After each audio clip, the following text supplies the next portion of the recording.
사순절을 맞아서 고난에 관한 말씀을 시리즈로 매주 묵상하고 있습니다. 고난에 관한 말씀을 준비하면서 여전히 조심스러운 부분이 있습니다.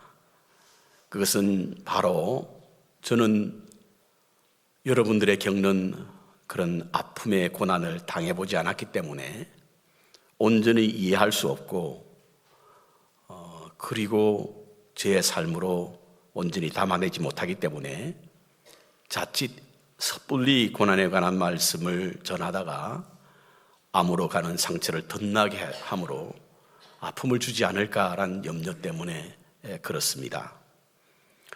누구도 이해할 수 없는 고난이 주는 고통은 어떤 말로도 위로되지 않는 괴로움이 있기에 저는 고난에 관한 말씀을 시리즈로 준비하는 내내 여러분 가운데 하나님의 만져주심이 있기를 기도하며 하나님 주시는 위로와 평강이 있기를 빕니다.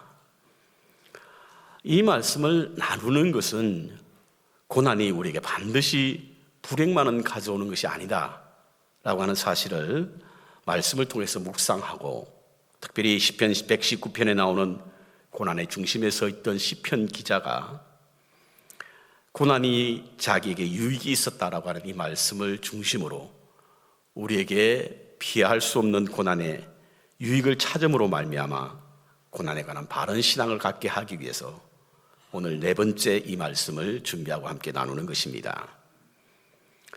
언젠가 한번 나누었던 오카넨 목사님이 쓴 고통에는 뜻이 있다라고 하는 이 책에 나오는 이야기를 나눈 적이 있는데요, 참으로 은혜가 되고 큰 가르침이 되는 말씀이라 두고두고 생각나는 이야기입니다. 교회에 출석하는 한 젊은 여집사님의 이야기인데요, 어느 날 남편이 직장을 마치고 회식 후에 집으로 돌아오다가 그만 쓰러졌습니다. 그리고 병원에 급하게 실려갔지만 의식불명 상태에 이르게 된 것입니다. 목사님이 신방을 하시고 온 교우가 그 성도님을 위해서 열심히 기도해 주었습니다. 하지만 결국에는 세상을 떠나고 말았습니다. 목사님이 그 소식을 듣고 병원을 찾았지만 실망하고 낙심하고 있을 그 집사님을 생각하니 차마 병실에 들어가지 못하겠더랍니다. 그래서 바깥에서 한참을 망설이다가 어쩔 수 없이 병실을 문을 열고 들어갔는데요, 그 여자 집사님이 생각보다는 담담하게 목사님을 맞이하시더랍니다. 그리고는 하시는 말씀이, 하나님이 남편을 치료해 주시지는 않았지만 저희들의 마음을 치유해 주셨습니다. 가족을 상실한 사람의 마음을 하나님이 만져주셨다는 겁니다. 사실요, 큰 일을 당하거나 큰 슬픔을 당하면 기가 먹어서 사람들의 이야기가 들리지 않는답니다. 어떤 말을 하고 어떤 위로를 해도 들리지 않는답니다. 그래서 보이기만 한답니다, 여러분. 우리는 누군가에게 내가 위로의 말을 하고 권면의 말을 하게 되면 이 사람이 나의 위로의 말을 통해서 용기를 얻을 것으로 보이지만 그렇지 않다는 거예요. 그래서 아픔을 당한 분들에게 가장 좋은 위로는 그냥 옆에 서 있어주는 거랍니다. 보이긴 하기 때문이죠. 저는 그 시간이 하나님이 만지는 시간으로 믿습니다. 하나님께서 슬픔을 당한 자 옆에 있으면 그 사람의 소리에는 귀를 들리지 않지만 하나님이 만져주시는 그런 시간이 되기 때문에 치료는 불가능하나 치유는 가능할 것으로 보입니다. 고난은 변장한 축복이라고 하는 말이 있습니다. 축복을 싸고 있는 보자기라고 하는 말도 있고요. 그래서 고난은 고난으로 끝나는 것이 아니라 고난의 껍질을 벗겨보면, 포장을 벗겨보면 그 안에 축복이 있다라고 하는 말씀이죠. 저는 이 축복이 다름 아닌 우리를 성숙하게 만드는 축복이요, 하나님의 선하심을 일구어내는 축복이며, 그리고 때로는 우리에게 사명이 있는 축복이라고도 생각합니다. 그래서 고난은 불행이 아니라 고난은 우리에게 때로는 축복이 될 수 있다는 사실인 것이죠. 오늘은 네 번째 주일로 고난은 영광의 길이다라고 하는 말씀으로 고난의 시리즈에 관한 말씀을 마치려고 합니다. 개척했던 교회에서 펜실베니아 포코노에서 교회를 출석하는 분이 계셨어요. 제가 아스토리아에 있는 교회 개척했으니 포코노에서 거기 올라가려면 2시간 이상이 걸립니다. 안타깝기도 하고 또 한편으로는 죄송하기도 해서 어느 주일은 제가 그분에게 그런 말씀을 했습니다. 집사님, 집에서 우리 교회까지 올 때 수백 개 교회를 지나칠 텐데 적당한 교회 가서 예배드리면 어떻습니까? 그러다가 혼났습니다. 한국에서 오신 분이 미국에 있는 교인들은 참 이상하다 이런 말을 합니다. 일주일 내내 교회 이야기만 한다는 겁니다. 말은 생각의 집에서 나온다고 하는데요, 아마 그 생각이 온통 교회에 사로잡혀 있기 때문에 대화의 중심 주제가 교회를 벗어나지 않는다는 거예요. 이는 이민 생활이 단순하기 때문이기도 하지만 그만큼 이민자들에게서 교회는 중요하다는 뜻이겠죠. 자신의 신앙을 지키는 영적 구심점 역할을 하는 것이 바로 교회이기 때문에 그렇습니다. 그래서 멀리서 2시간씩 운전을 하면서도 자신이 섬기는 교회를 찾게 되고, 그리고 일주일 내내 교회 생각에 사로잡혀 있는 것으로 보입니다. 우리 인생에는 여러 가지 종류의 고난이 있습니다. 삶에서 오는 어려움으로 말미암은 고난이 있고요, 관계에서 오는 불편함으로 인한 고난이 있습니다. 그리고 믿음을 지키는 것에 오는 고난도 또한 있습니다. 오늘은 우리 믿음 생활하는 중에 찾아오는 고난에 관한 말씀을 나누려고 하는데요, 그것은 왜냐하면 우리 이민자에게 교회는 그만큼 중요하기 때문에 그렇습니다. 왜냐하면 신앙생활 하다 보면 고난이 찾아올 때가 있지 않습니까, 여러분? 이 고난이 바로 영광의 길이라고 하는 것이 오늘 본문에 있는 말씀입니다. 믿음을 지키다 보면 상처를 겪게 되는데 그 상처가 바로 영광의 상처라고 하는 것입니다. 그래서 그런지 성경에 보면요, 영광과 고난이 함께 등장하는 구절이 참 많습니다. 고난과 영광이 함께 오는 구절이 참 많습니다. 몇 군데만 보면 누가복음 24장 26절에 보면 그리스도가 이런 고난을 받고 자기의 영광에 들어가야 할 것이 아니냐. 로마서 8장 17절 18절에 보면 자녀이면 또한 상속자, 곧 하나님의 상속자요, 그리스도와 함께한 상속자니 우리가 그와 함께 영광을 받기 위해서 고난도 함께 받아야 할 것이니라. 현재 고난은 장차 받을 영광과 좋게 비교할 수 없도다. 베드로전서 1장 11절에는요, 자기 속에 계신 그리스도의 영이 그 받으실 고난과 후에 받으실 영광을 따라 정언하며 누구를 또한 그 어느 때에 지시하는지 상고하니라. 베드로전서 4장 16, 오늘 본문 말씀인데요, 만일 그리스도인으로 고난을 받으면 부끄러워하지 말고 도리어 그의 이름으로 하나님께 영광을 돌리라. 마지막으로 베드로전서 5장 10절에 보면 모든 은혜 하나님 곧 그리스도 안에서 너희를 부르사 자기의 영원한 영광에 들어가게 하시니가 잠깐 고난을 당한 너희를 친히 온전하게 하시며 굳건하게 하시며 강하게 하시며 틀을 견고히 하게 하시리라. 그 외에도 많습니다, 여러분. 고난이 영광과 함께 온다는 거예요. 그렇기 때문에 우리에게 오는 고난은 바로 영광의 길입니다. 오늘 본문도 그와 같은 말씀을 하고 있어요. 다시 한번 그 본문을 들여다보면요, 먼저 12절에 이렇게 합니다. 연단하려고 오는 불시험을 이상하게 여기지 말라. 믿음 생활하는 우리에게 불시험이 온다는 거예요. 그런데 그것이 이상하지 않다는 거예요. 전혀 이상하지 않는 일이라는 거예요. 왜 목사님 신앙생활 열심히 하고 교회를 섬기려고 하는데 이렇게 시험이 많죠? 당연한 거라는 거예요. 왜죠? 세상은 언제나 우리에게 믿는 우리를 그냥 두려고 하지 않기 때문에 그렇습니다. 만약에 우리가 믿음 생활 열심히 신실하게 함에도 불구하고 연단이 없거나 어려움이 없으면 우리의 신앙을 한번 돌아볼 필요가 있습니다. 적당하게 타협하고 적당하게 세상과 어울리면 시험 당할 일이 하나도 없습니다. 어려운 일을 당할 일이 없습니다. 신실한 믿음의 삶을 살아가는 내게는 반드시 그 아픔이 오게 되는데 그것을 이상하게 여기지 말라라고 이야기합니다. 13절에는요, 오히려 너희가 그리스도의 고난에 참여하는 것으로 즐거워하라. 이는 그의 영광에 나타나실 때에 너희로 즐거워 기뻐하게 할 것이다. 이상하게 여기는 것에서 한 단계 더 나아가서 오히려 그것을 기뻐하고 즐거워하라는 거예요. 왜냐하면 그의 영광이 나타날 때, 그의 임재가 나타날 때 우리는 함께 기뻐하고 즐거워할 것이기 때문에 그렇다는 겁니다. 그렇다면 우리가 받을 고난, 하나님의 영광, 곧 임재가 어떤 고난을 통해서 우리가 기뻐해야 되는가? 15절에 보니까 이러한 것들로 고난 받는 것을 기뻐하지 말라고 하는 말씀을 하고 있는데요, 너희 중에 누구든지 살인이나 도둑질이나 악행이나 남의 일을 간섭하는 자로 고난을 받지 말라고 말합니다. 이건 자신이 뿌린 씨앗을 거두는 것이기 때문에 고난이라고 하지 않는 거죠. 세상 사람들은 그런 사람 있지 않습니까, 여러분?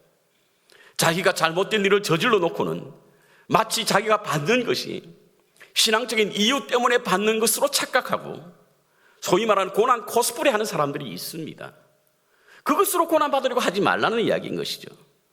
우리의 정욕과 욕심에 따라서 행동하는 것으로 인한 고난을 받지 말라는 것. 아마도 악한 일을 하고 난 후에 자기에 찾아오는 고난이, 어려움이 그리스도를 위한 고난이라고 말하고 자신을 합리화하려고 하는 사람이 있었나 보죠. 그러면서 16절에 이렇게 말합니다. 만일 그리스도인으로 고난을 받으면 부끄러워하지 말고 도리어 그 이름으로 하나님께 영광을 돌리게 하라. 누구로 말미암아? 그리스도인으로 고난을 받으면. 그리스도인으로 고난을 받으면. 혹시 여러분 가운데 그리스도인으로 고난을 받는 분이 계십니까, 여러분? 믿음 때문에 고난을 받는 분이 계세요? 신앙생활 한다는 이유 때문에 고난을 받는 분이 계십니까? 부끄러워하지 마시기 바랍니다. 비록 그 일이 다른 사람들의 비방거리가 되고 내게 수치심이나 모멸감이 온다 하더라도 부끄러워하지 마시기 바랍니다. 그것은 바로 영광의 길이라고 하는 사실인 것입니다. 그렇다면 그리스도인이기 때문에 받는 고난이 왜, 어떤 이유로 이게 영광이 되는 것인가? 몇 가지 말씀을 나누면, 첫 번째로 그리스도인으로서 고난을 받으면 그것은 영광의 길이기 때문에, 승리의 길이기 때문에 그렇습니다. 승리의 길. 승리한 자에게는 영광이 주어집니다, 여러분. 승리한 자에게는. 이는 승리의 결과물이기 때문에 승리한 자는 영광을 받습니다. 근데 승리는 그냥 되는 법이 없죠. 그냥 일부는 일이 없습니다, 여러분. 수많은 노력과 역경을 이겨내고 그와 같은 결과물로 얻어지는 것이 바로 승리지 않습니까? 올림픽 경기에서 메달을 딴 사람들은 시상대에 올라가면 한결같이 울죠. 왜 울까? 너무 감격스러워서 우는 것일까? 우린 그렇게 생각하지만 실제로 시상대에 올라서 눈물을 흘렸던 사람들의 이야기를 들어보면 그렇지 않다고 합니다. 왜 우는가? 시상대 제일 높은 자리에 올라가서 태극기가 위로 올라가게 되면 그동안 이 메달을 받기 위해서 보냈던 시간들이, 아픔의 시간들이, 어려움의 시간들이 마치 중화등처럼 지나간다는 거예요. 그래서 그렇게 눈물이 흐른답니다, 여러분. 여러분, 올림픽 경기에서 메달 따기가 결코 쉽지 않은 거 아시죠? 얼마나 많은 노력을 기울여야 하는지 모릅니다. 언제가 한국의 빙상 선수가 올림픽에서 금메달을 따고 나서 어느 방송과의 인터뷰를 통해서 얼마나 힘든 시간을 보냈습니까? 라고 말했을 때 그분은요, 연습하다 너무 힘들어서 달려오는 차에 그냥 뛰어들고 싶었다고 합니다. 그 정도의 아픔이 이겨내야만 결국 면류관을 쓰게 되고 금메달을 따게 되지 않습니까, 여러분? 그렇게 모진 고난의 시간을 통해 얻어진 결과로 승리를 하게 되면 그 승리로 말미암아 영광을 얻게 되지 않습니까? 고난의 길이 그렇다는 거예요, 여러분. 믿음의 길을 가기 위해서 당하는 고난은 결국 우리에게 승리를 안겨주기 때문에 영광이 되는 겁니다. 고난이 승리를 가져온다고 하는 것은 매우 역설적인 것인데요, 이것에 초석을 놓으셨던 분이 누구냐면 바로 예수님이십니다. 고난이 곧 영광이라고 하는 사실을 우리에게 분명히 알려준 그는 첫 번째 그 길을 여신 분이 바로 예수님이라는 사실인 거죠. 십자가의 영광이라고 하는 것은 말도 되지도 않는 이야기예요, 여러분. 사실은 지금은 우리가 십자가를 교회에다 걸어놓죠. 그런데 이 십자가가 교회의 그리고 그리스도인의 상징물이 된 것은 초대교회 때도 아닙니다. 너무 수치스럽고 모멸감이 느껴진 십자가라. 이 십자가가 교회의 상징물이 되고 그리스도인의 상징처럼 되었던 것이 바로 컨스탄틴 황제가 로마를 정복하고 난 이후에 교회에다 세운 겁니다. 그 전까지는 십자가가 끔찍한 거예요. 쳐다보기도 싫은 겁니다. 그래서 누군가 십자가 이야기하면 십자도 들어가지 못하게 만들었던 거예요. 그런데 이것을 영광으로 승리의 길로 바꾸신 분이 누구냐? 그것은 바로 예수님이십니다. 여러분, The Passion of Christ라고 하는 영화를 아마 보신 분들도 계실 겁니다. 저도 이 영화를 보고 난 후에 한참 동안 제 이 머릿속에 이 장면이 떠나지 않았습니다. 어떤 분들은 이 영화를 보시다가 너무 고통스러워서 기절하신 분도 계시고요. 끔찍해서 영화가 내내 고개를 숙이고 계시다는 분도 계십니다. 마지막 예수님이 12시간을 기록한 영화거든요. 근데 이 영화의 시작이 어떻게 된 줄 아십니까, 여러분? 뱀 한 마리가 나옵니다. 그리고 뱀을 확 발로 박는 장면부터 시작됩니다. 영화가 그렇게 시작돼요. 그리고는 예수님께서 십자가에 올라가는 내내 이 회색 후디티를 입은 사람이 그 옆을 지나갑니다. 한눈에 보기에도 그는 사단이라고 하는 사실을 알게 하는 그 사람이 십자가의 길을 올라갑니다. 그런데 예수님이 십자가를 지고 난 후에는 그 사단이 사라집니다. 저는 그 감독이, 그 영화를 만든 감독이 왜 그것을 연출하게 되었을까? 그것은 바로 십자가는 사단으로부터의 승리였다라고 하는 그 메시지를 전하기 위해서 영화를 그렇게 만든 것으로 이해했습니다. 여러분, 창세기 3장 15절에 나오는 여자의 후손, 곧 메시아와 사단은 끊임없는 그런 분쟁, 끊임없는 그런 어떤 싸움이 계속되었습니다. 예수님의 탄생에서부터 시작해서 예수님의 공생애까지 계속해서 사단은 끊임없이 할 수만 있다면 여자의 후손으로 불려지는 메시아와 싸움에서 이기려고 했습니다. 십자가에 이르기까지. 그런데 결국에는 예수님께서는 십자가에서 사단을 물리치신 것입니다. 그래서 그 이후로 그 장면에는 사단의 모습이 보이지 않는 것입니다. 그래서 요한복음 12장에 보면요, 예수님께서 영광의 때라고 말씀하셨는데 그 영광의 때는 어떤 때냐면 부활하셨을 때 말씀도 아니고 승천하셨을 때의 말씀도 아니라 십자가에 달렸을 때 그때를 바로 영광의 때라고 부르는 거예요. 왜냐하면 십자가는 하나님의 아들이신 예수님이 이 땅 위에 성류를 거둔 날이기 때문에 그렇게 말해주는 겁니다. 그것을 뒷받침해 주는 말씀이 성경에 나와 있죠. 어떤 말씀이냐면 바로 십자가에 가장 가까운 데 서서 목격했던 한 로마의 백부장의 고백을 통해서 알 수 있습니다. 누가복음 23장 47절에 보면요, 예수님의 지근 거리에서 누구보다도 큰 아픔을 겪고 괴로워하며 고통당하시던 그 예수님을 본 백부장은 바로 그의 모습을 보고 그의 된 일을 보고 하나님께 영광을 돌렸다라고 말하고 있습니다.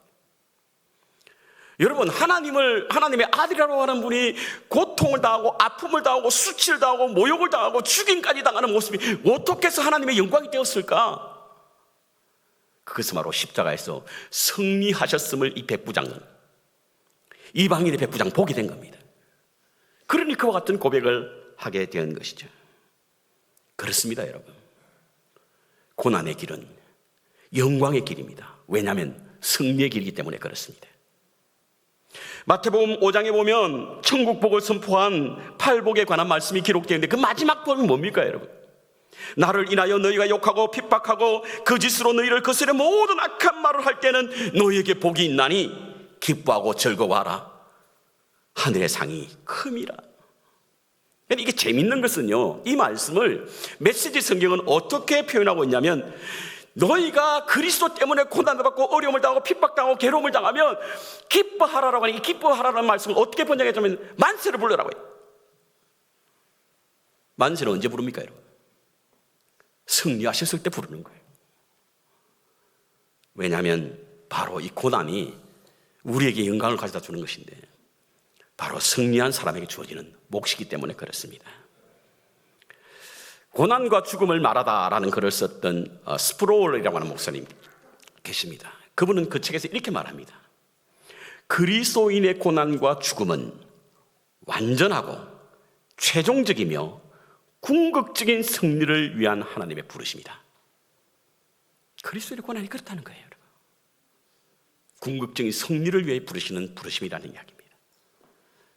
믿음의 길을 갈 때 여러분, 물리적인 고난이 있습니까?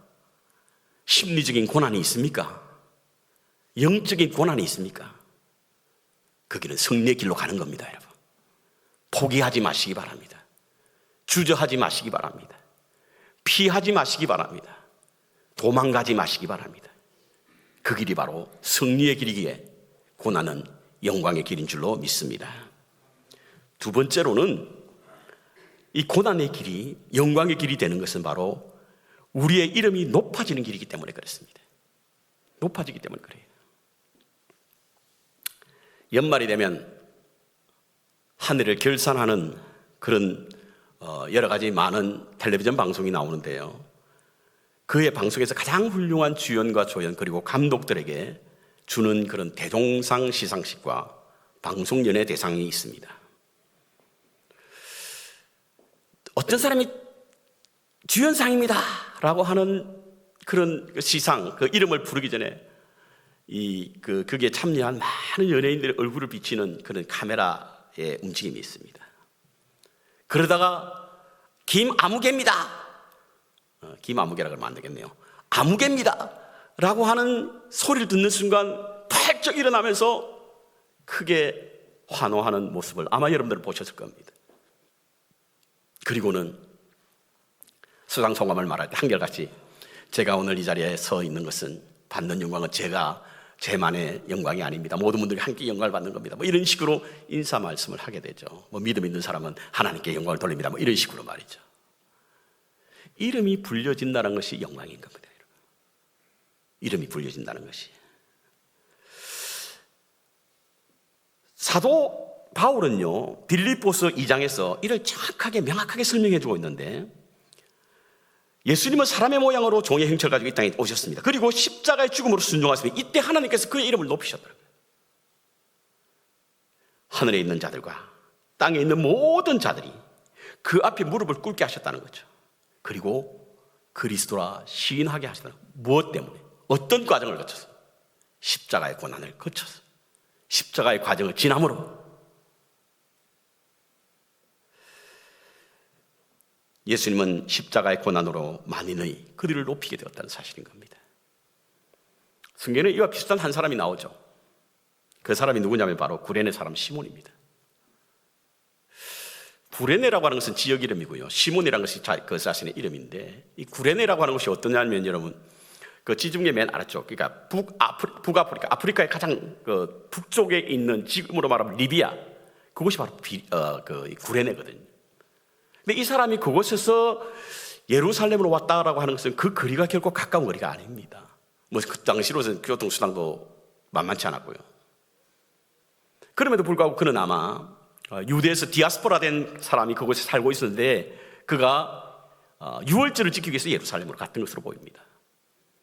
근데 마침 그가 갔을 때에 예루살렘의 온 동네가 시끌벅적한 소리가 들리는데, 그것이 바로 예수님이 골고다의 언덕길을 걸어갈 때 사람들이 모여서 웅성거리던 모습이었습니다. 도대체 무슨 일이 있을까 가서 쳐다보았던 시몬은 한 유대 청년이 온몸이 지쳐서 걸어갈 수 없을 만큼 힘들었을 때에 자신 앞에 쓰러지자 로마 군병이 자신을 데려다가 예수님이 골고다의 언덕길을 가다 쓰러진 그곳에서 그 십자가를 자기에게 지고 올라가게 했던 사람이 바로 구레네 사람 시몬으로 성경 기록하고 있습니다. 그런데 여기서 우리 궁금한 점이 생깁니다. 그 사람이 구레네 사람 시몬인 것을 어떻게 알았을까? 그 이름을 어떻게 알게 되었을까? 기자가 달려가서 그 이름이 뭐냐 물었을까요? 아니죠. 그의 이름이 알려지게 되고 높아지게 되었던 이유가 있습니다. 마가복음에 보면요, 시몬을 뭐라고 표현하고 있냐면 예수님의 십자가를 대신 졌던 사람의 시몬을 알렉산더와 루포의 아비 시몬, 이렇게 표현되고 있습니다. 여기서 알렉산더와 루포라고 하는 이름이 나온 이유는 바로 초대교회는 많은 사람들이 알렉산더와 루포의 이름을 알고 있었다는 것입니다. 그 사람의 이름만 말해도 누구인지 알 수 있을 만큼 그 이름이 높아졌다는 것이죠. 왜죠? 그의 아버지가 예수님이 지신 십자가를 억지로라도 지었더니 그의 이름이 높아진 거예요. 그러니 그 아들들이 초대교회의 핵심적인 역할을 하게 되었고 많은 사람들에게 그 이름이 알려지게 됨으로 말미암아 구레네 사람 시몬을 알렉산더와 루포의 아비라 소개하고 있는 겁니다. 이것이 얼마나 큰 영향력을 끼쳤는지요. 사도 바울 선생님이 로마서에서 로마 교인들을 향하여 루포와 그의 어머니에게 문안하라. 그의 어머니는 나의 어머니라. 십자가는 수치와 모욕을 당하는 고난이 따르는 형벌이기에 아무도 지려고 하지 않습니다. 하지만 고난을 억지로라도 지게 되면 영광을 받게 되는데 그 영광이 바로 그의 이름이 높아진다는 겁니다. 그렇다면 이름이 높아진다는 뜻이 뭘까? 뭐 사람들에게 이름이 알려져서 유명한 사람으로 되는 것일까? 명예를 얻는 것일까? 인기를 얻는 것일까? 분명히 그것은 아닌 것으로 보입니다. 왜냐하면 세상에는 무명의 선교사님들이 참 많고요, 이름 없이 빛도 없이 섬긴 이들이 많지 않습니까? 그렇기 때문에 고난이 반드시 자신의 이름을 드러내는 것이고 유명한 자로 살아가는 것은 아닌 것으로 보입니다. 이름이 높아진다는 것은 하나님이 우리의 이름을 아신다는 뜻이에요. 그리고 우리의 존재를 귀히 여긴다는 뜻입니다. 왜냐하면 이름은 그 사람의 존재를 말하고 있지 않습니까? 여러분, 노예에게는 이름이 없어요. 뭐 어떤 분들은 마당새라는 이름이 있지 않습니까? 그게 이름이에요? 일을 하는 역할이 있지. 왜냐하면 그걸 존귀히 여기지 않기 때문에 그래요. 근데 주님께서 우리에게 이름을 알고 이름을 불러주신다라고 하는 것은 바로 존귀히 여기기 때문인 것으로 보입니다. 저는 성경에서 하나님이 사람의 이름을 부르는 장면들이 곳곳에 나오는 모습을 보는데 그것에서 가장 감동적인 것이 바로 하갈을 부르시는 하나님의 음성입니다. 하갈의 이름을 부르시는 주님의 음성. 아이를 가졌다는 이유 때문에 자신의 주모에게 쫓김을 받았어. 브엘세바 광야에서 갈 바를 알지 못한 채 물 한 덩이와 떡 몇 덩어리를 가지고 자기의 생명을 연명하던 하갈에게 어느 날 하나님이 다가와셔서 하갈아, 하갈아 묻습니다. 그 이름을 부릅니다. 그때 하갈은 그동안 받아왔던 수름에 복받쳐 오르는 울음을 감추지 못하고 펑펑 웁니다. 평생 동안 남편이라고 하는 것, 아브라함을 통해서 불려지지 않았던 이름, 평생 섬겨왔던 주모에게도 불려지지 않았던 그의 이름이 하나님의 입을 통해서 불려지니 그동안 당해왔던 수름, 아픔이 한꺼번에 씻겨지는 그와 같은 경험을 하고는 그렇게 울었던 것입니다. 그리스도인으로 산다라고 하는 것은 세상의 유명인으로 사는 것이 아닙니다, 여러분. 믿음을 지키기 위한 우리의 삶은 어쩌면 사람들 앞에 잘 알려지지 않을 수도 있습니다. 하지만 우리는 하나님 앞에 유명인으로 살게 되는 겁니다. 그건 제 말이 아니라 사도 바울 선생이 한 말입니다. 그는 고린도서를 통해서 영광과 고난의 주님의 길에 서 있는 사람을 향하여 무명한 자 같으나 유명한 자라고 말하고 있습니다. 주님의 이름을 안다는 거예요. 그리고 그 이름을 통해서 우리를 존귀히 여긴다는 뜻입니다. 여러분, 우리가 믿음 생활하는 궁극적인 이유가 뭐죠?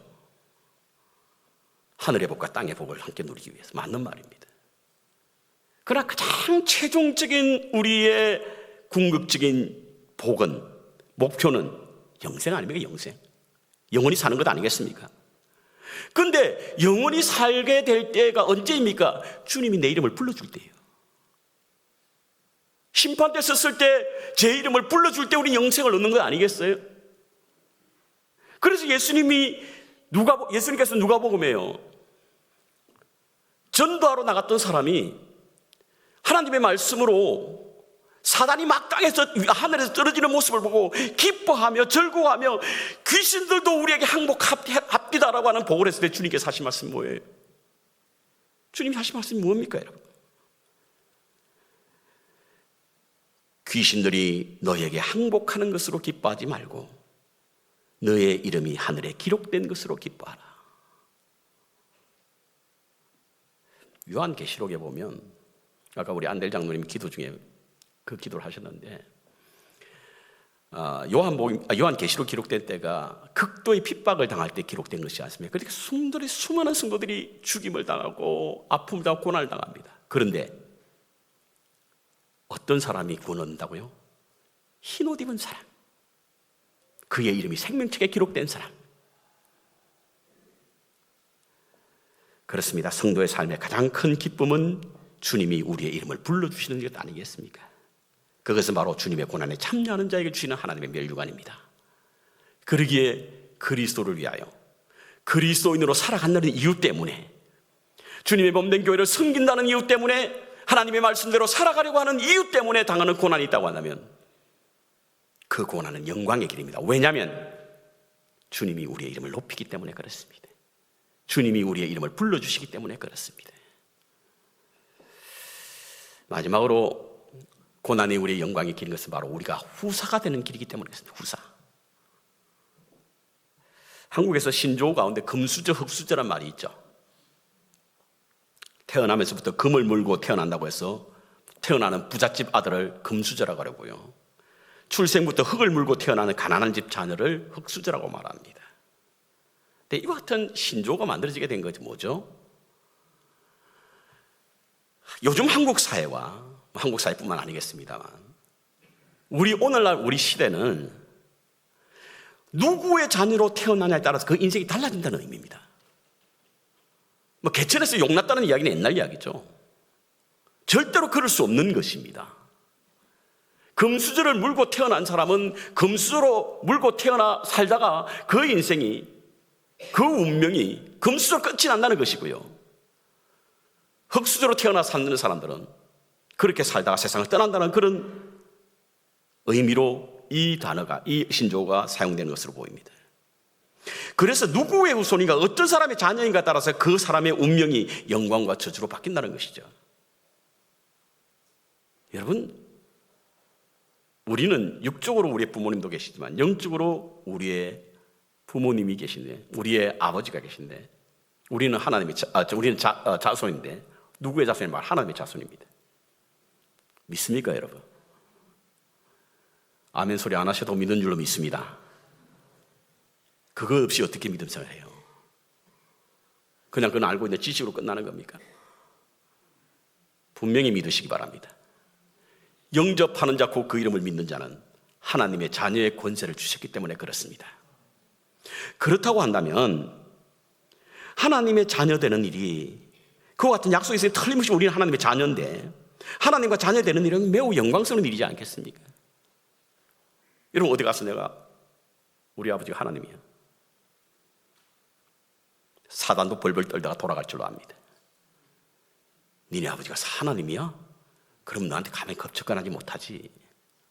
우리 우습게 여기니까 사단이 우리 접근하고 우리를 마음껏 희롱하지 않습니까?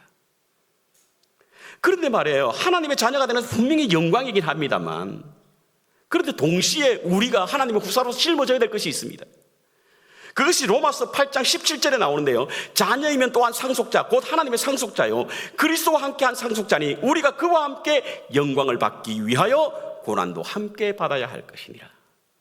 영광만을 위하여 하나님의 자녀가 되고 후손이 되겠다고 한다는 생각을 하신 분들이 계신다면 그건 잘못된 생각이라는 거예요. 하나님의 자녀와 후사는 비슷한 말이죠. 같은 뜻으로 사용되면 무방합니다. 하지만 그 의미가 조금 다른데요. 자녀는 후손을 말하는 것이고 후사는 상속자를 말하는 것이지 않습니까? 그러니까 오늘 본문의 이 로마서에는 우리가 후손이요 상속자라고 하는 이야기를 하고 자녀이며 상속자라고 이야기하는 겁니다. 그리스도는 단순히 하나님의 자녀일 뿐만 아니라 상속자입니다. 영광도 고난도 함께 상속해야 됩니다. 그러므로 고난은 바로 영광과 함께 하나님으로부터 받는 그런 고난의 상속이 있다는 사실인 거죠. 간혹 언론에서 형제난이다 라고 하는 타이틀로 기사를 뽑아서 발표하는 경우가 있는데, 이는 바로 상속권 때문에 형제들의 다툼이 그렇다라고 표현하고 있어요. 근데요, 왜 그 표현이 난이라고 할 만큼 잔인하고 그것을 얻기 위해서 그렇게 분쟁하고 다투는 것인지? 바로 부모의 재산 때문이 아니겠습니까? 부모의 재산을 상속받기 위한 것입니다. 그런데 우리가 받고자, 우리가 누리고자 하는 상속은 반드시 그와 같은 것은 아닌 것으로 보입니다. 우리가 받는 상속이 뭐죠? 하나님의 약속이고요. 하나님의 그 약속은 새 하늘과 새 땅과 새 예루살렘인 줄로 믿습니다.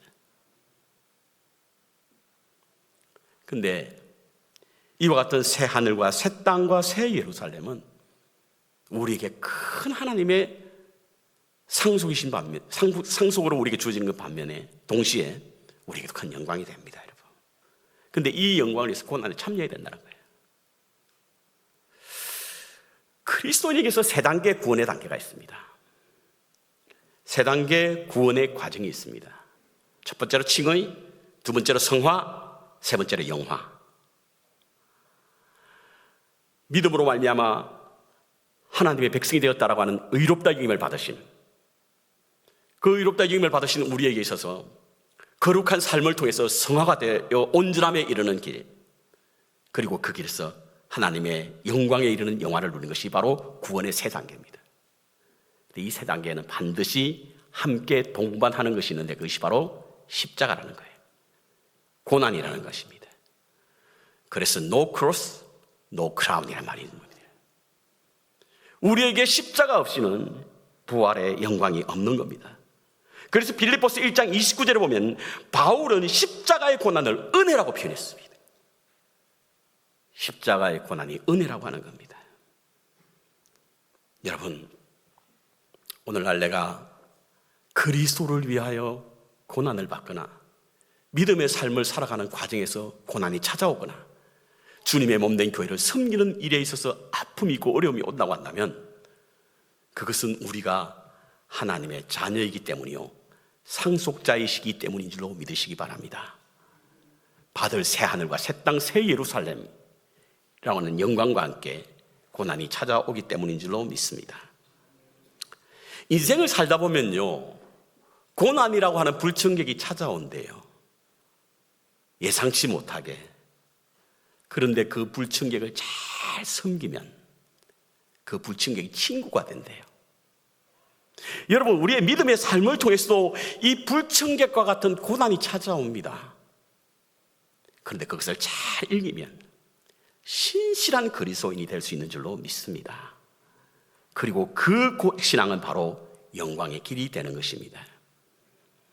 믿음 생활 하다가 받는 고난의 상처로 만약 여러분들의 심령과 육체가 상처로 가득한다고 한다면 그것은 상처가 아니라 그리스도의 흔적이심을 믿으시기 바랍니다. 그리고 그 흔적은 영광의 흔적이 되는 것입니다. 주를 위하여 받는 괴로움이 있다면 주님의 영광에 이르는 기름을 기억하시고 고난을 능히 이기심으로 주님이 베푸시는 즐거운 기쁨과 즐거움에 참여하시는 우리 모든 성도님들 되시기를 주님의 이름으로 축원합니다.